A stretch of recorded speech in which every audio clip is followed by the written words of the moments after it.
Welcome, future teachers.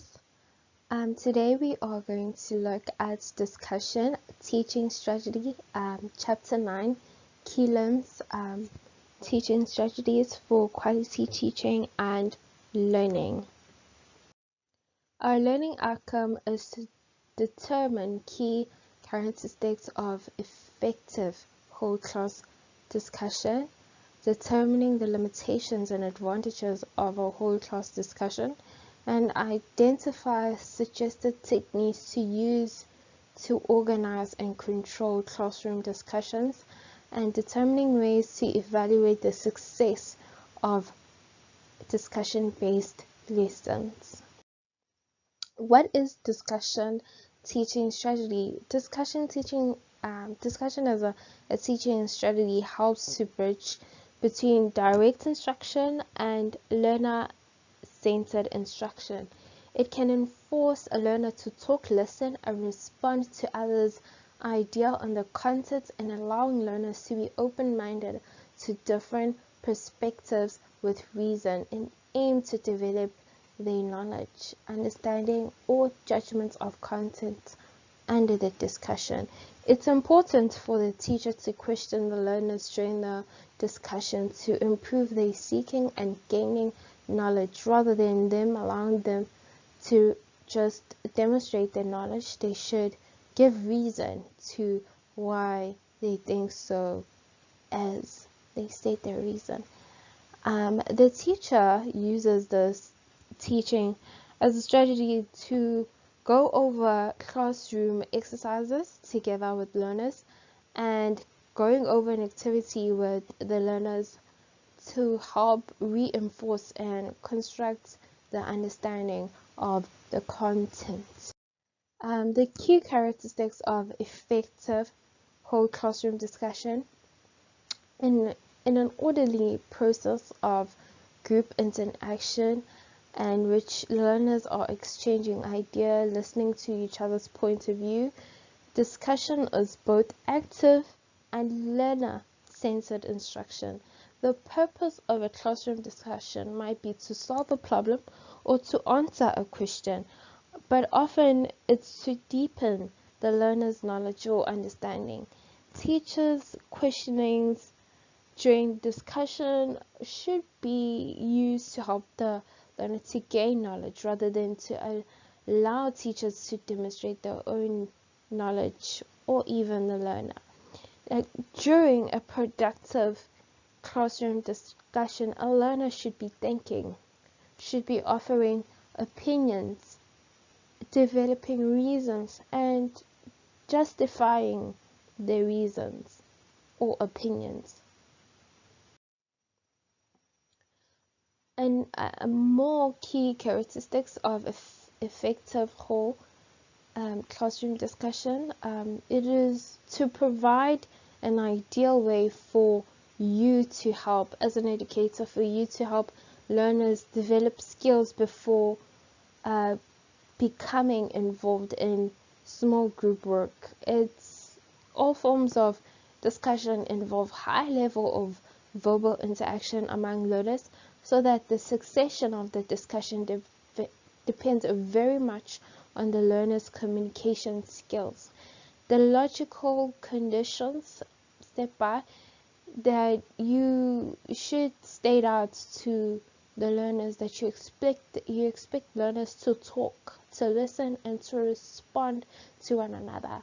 Learners must be collectively forward multiple points of views, be willing to listen to reason before even criticizing the other's opinion, and be willing to abide by the rules that facilitate the exchange of ideas in classroom, meaning that if there's rules of engagement within the whole classroom discussion, they should be very much able to abide in those rules, so that we'd have a very healthy learning environment for the discussion. Learners must have intention of developing their knowledge, meaning that they should be very much willing to be engaged in the learning process, but also for them, before they even prove their point of view or justify it, they need to do their research beforehand or even during the discussion. It's their understanding or judgment of the issue during or under discussion, meaning that they should keep the topic at hand and not vulture off into something else outside of the discussion. And the learner must be very open-minded and consider various perspectives of other learners. Reasons of using whole classroom discussion. In clear evidence that discussion is an effective method of facilitating 5 types of learning outcomes, namely the general subject matter mastery, the problem-solving ability, moral development, attitude change and development, skills for communication to be developed. Reasons of using whole classroom discussions as a continuum. Discussions can provide learners an opportunity to grasp the new ideas and try to understand them instead of having a superficial encounter with the content lesson through studying alone at home, but instead now they are really digging deep this topic by putting the pieces together from their peers, the learners, and really making a bigger picture, incorporating what they know and what they hear from the other learners. Discussion encourages learners to develop their own understanding by drawing up from their prior knowledge and experiences, which would pop out during this discussion. That a child, if they want to prove a point, about the concepts, they will always draw from the experiences or prior knowledge.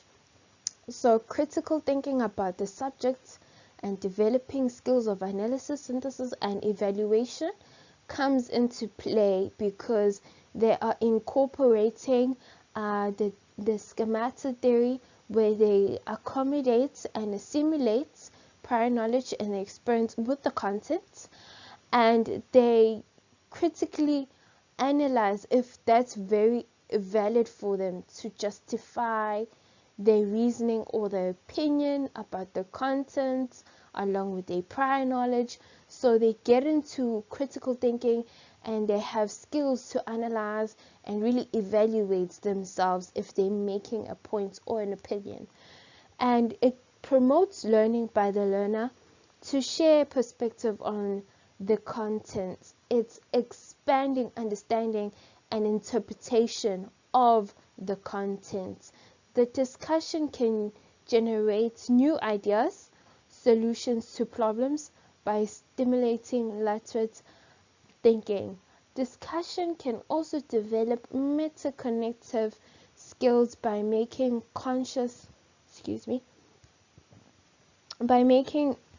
the learner conscious of their thinking processes, and they evaluate the approaches to learning.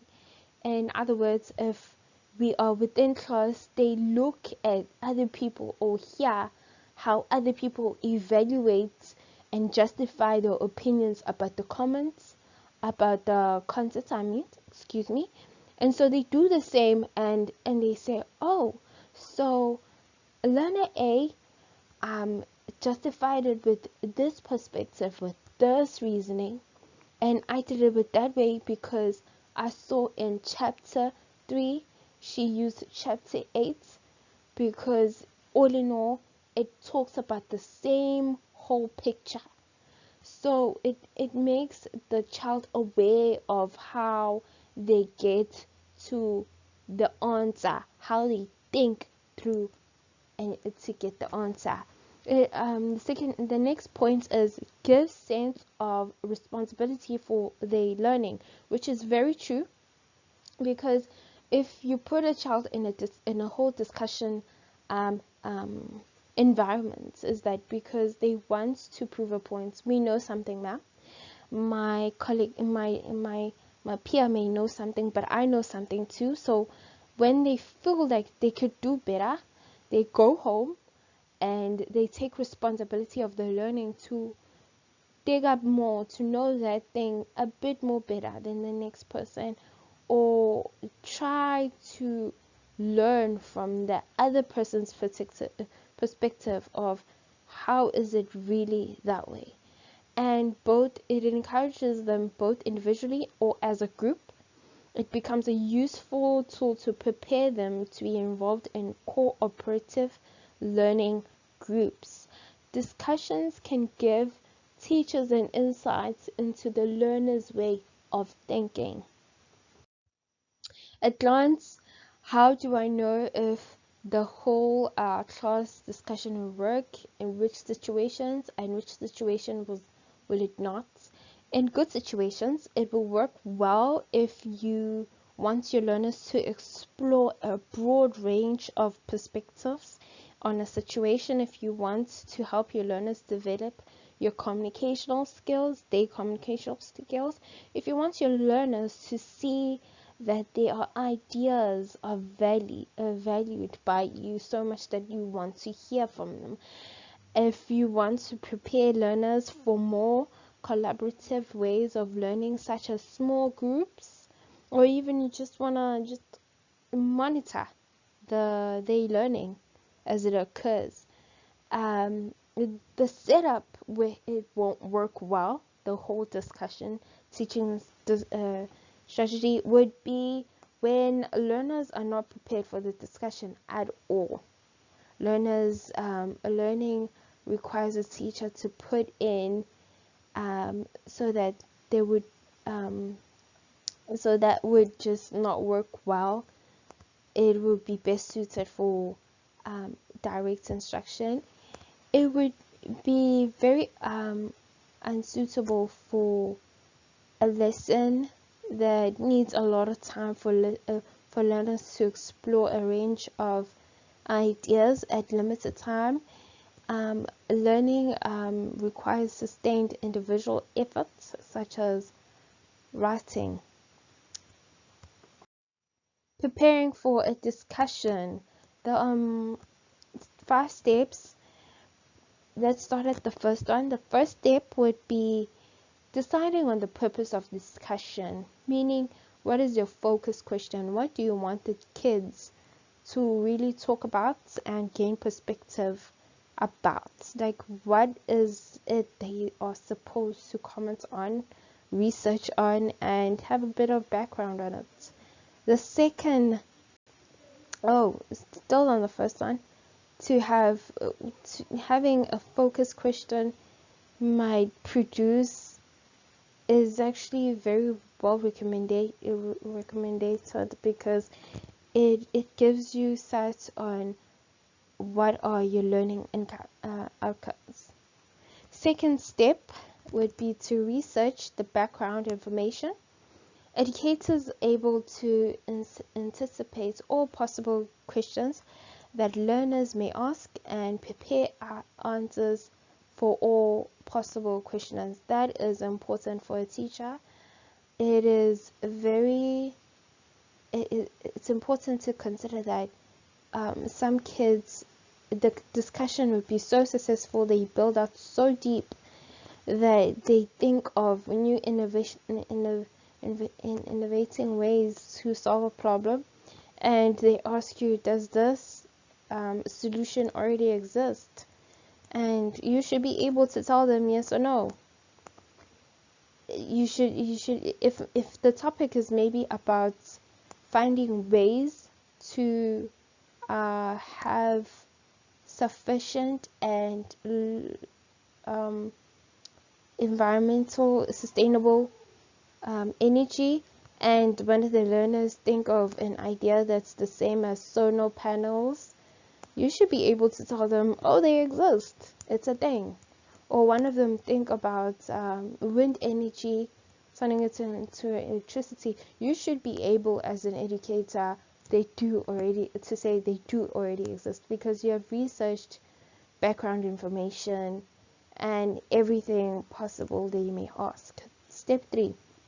Help the learner to prepare for the discussion. Give learners a discussion topic in advance. First, useful to give learners a question to investigate. Encourage learners to bring their own questions about the topic. And effective discussion involve learners in objective, informed, and reflective thinking. Objective usually means is actually the meaning of having substantial facts about that situation or event. Informed is just having your background, your research on your background information and your research on that particular information. Reflective thinking is when you really reevaluate or really question your opinion. Is it that way? Is it really sustainable if I do this? Does this idea work here? How would it, just considering every aspect of that solution you might be producing, or that opinion you're about to present, if it's viable for the actual topic. Step 4 is to prepare a discussion plan. Questioning is a key part of discussions. Preparing a discussion plan, one of them is looking at the previous steps. One of them is to have key questions, brief overview of what you expect them to do, one of the plans, and expecting the kids to have research on them. So telling them beforehand is preparing the discussion plan as well. 2. Step 5. Prepare the discussion environment. It's necessary for learners to feel secure, to be willing to express ideas that may trigger a disagreement or criticism. Discussion group members need to be sensitive to the thoughts and feelings of others. During a discussion, in summary of helping learners understand the discussion purpose and process, before a discussion starts, each learner should know that you expect every learner to contribute to the discussion, to discover others' viewpoints, and to shape their own views, resulting of the discussion. Classroom discussion can be quickly chaotic or require too much teacher interference unless all participants agree to some basic procedural rules. That you might like to devise a set of rules in consultation with your learners. And examples of these rules would be: everyone has an opportunity to take part. Every learner should contribute relevant to the topic. Learners may pass if they don't wish to respond to the question or comment at the time. No conclusion is reached until everyone has contributed to the topic.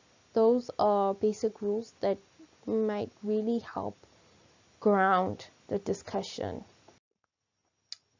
In summary of engaging learners in a discussion, ask learners to define terms and concepts, provide learners with additional information, prompt learners to integrate the material being discussed with other knowledges. Ask learners to apply their knowledge, and ask learners to judge, appraise, or evaluate materials. Closing a discussion, use a technique of summarizing, often to record important parts during the discussion. It might be presented in the form of a statement, or suggested solutions or insights achieved in relation of the issues exposed or problem investigated. Foreshadowing is closing a discussion by linking it to an activity and suggesting the learners to continue to think about the issues beyond the classroom through that activity. And last one is reflecting and evaluating. Reflecting and evaluating on content to evaluate if the learning outcome has been met or not. Lesson closure. In conclusion, we have determined key characteristics of effective whole class discussion by looking at its definition, its reason to implement discussion, and looking at actual key characteristics of effective whole class discussion. The second learning outcome of determining limitations and advantages of whole classroom discussions by looking at where discussion is best and least suitable to be used. The third learning outcome of identifying, as I just said, techniques to use to organize and control classroom discussions by looking at how to prepare a discussion and how to manage a discussion lesson during and at the end of the lesson.